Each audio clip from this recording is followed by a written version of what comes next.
the previous video, we went over conditions that result from hypersecretion of cortisol, such as Cushing's syndrome and Cushing's disease. In this video, we focus on conditions in which you have low levels of cortisol, or hypocortisolism. Two conditions you want to make sure you can describe. One is Addison's disease. The second one is secondary adrenal insufficiency. In Addison's disease, another term for this is primary adrenal insufficiency.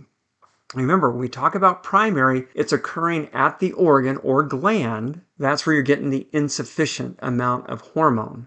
In secondary, this is occurring someplace else that's causing the gland or organ not to function correctly, or in this case, produce enough cortisol. So in Addison's disease, you have hyposecretion of cortisol, and usually aldosterone follows along with that.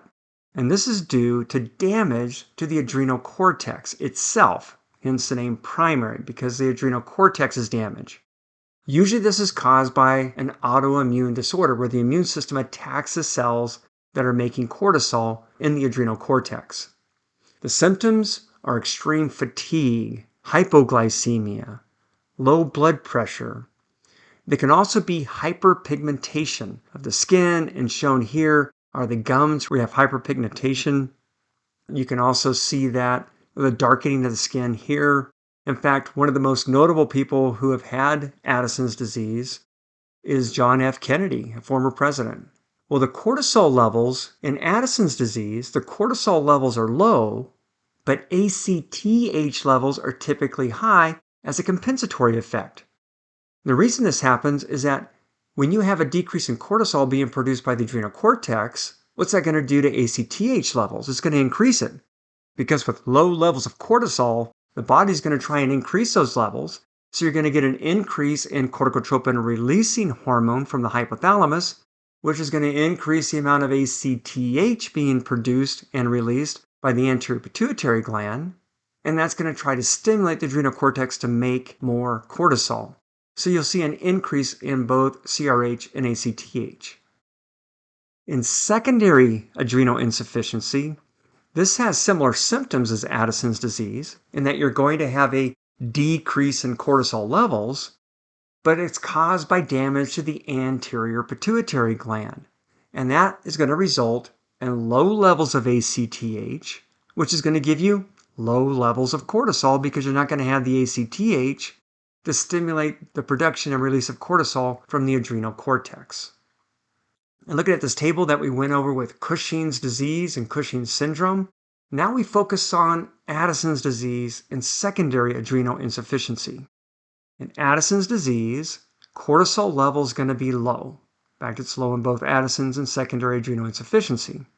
In Addison's disease, the cortisol level is low, but ACTH level is high.